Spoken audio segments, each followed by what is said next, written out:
दोस्तों, किसी भी देश की राजनीति में दो पक्ष का होना बहुत ज़रूरी होता है।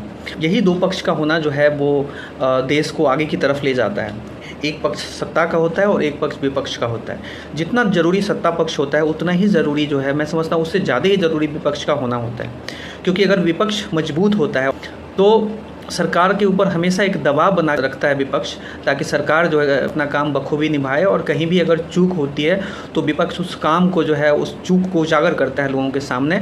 और ये दबाव सरकार के ऊपर हमेशा बना रहता है और इस दबाव की वजह से सरकार जो है वो अच्छे कदम उठाती है और जो जितनी भी लोक कल्याणकारी योजनाएं होती हैं उसको लाती है और कलेक्टिव तौर पे जो देश का जो है वो विकास होता है।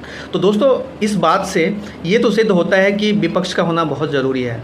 और हमारे देश में, खासकर भारत में, जब लगभग 40% वोट के साथ हमारे प्रधानमंत्री जी जो है वो मोदी जी देश के प्रधानमंत्री बने हैं, तो अगर 40-42% के साथ प्रधानमंत्री बने हैं तो दूसरी तरफ 58 से 60% ऐसे भी लोग हैं जिन्होंने मोदी जी को वोट नहीं करा है। क्या हो, लेकिन 58 से 60% लोगों की जो भागीदारी है वो मोदी जी के विपक्ष में है। तो और उन 60 और 58% लोगों की जो प्रतिनिधित्व है वो विपक्ष कर रहा है। और अगर विपक्ष इतने बड़े लोगों का प्रतिनिधित्व कर रहा है तो विपक्ष का नेता जो है उसकी सुरक्षा का ध्यान रखना सरकार का काम है, उसकी सुरक्षा को सुनिश्चित करना। जिस हिसाब से 2019-20 के आसपास जो है वो एसपीजी की सुरक्षा ली गई थी राहुल गांधी जी से, और अब रिसेंटली जो है उनको जान से मारने की भी धमकी जो है वो किसी बीजेपी प्रवक्ता केरल में जो है ऑन स्क्रीन कैमरे पे दिया है उसने।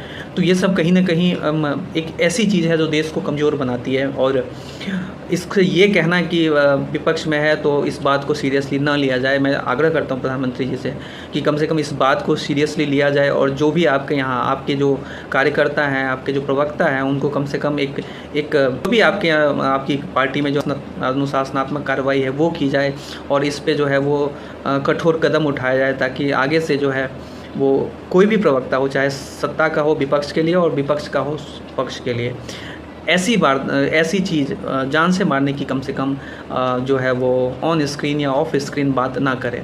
किसी भी इंसान का मतभेद, वैचारिक मतभेद जो है हो सकता है। एक पार्टी का वैचारिक मतभेद दूसरी पार्टी से हो सकता है, लेकिन इसका कतई ये मतलब नहीं बनता कि एक पार्टी दूसरे पार्टी को जान से मारने की धमकी दे।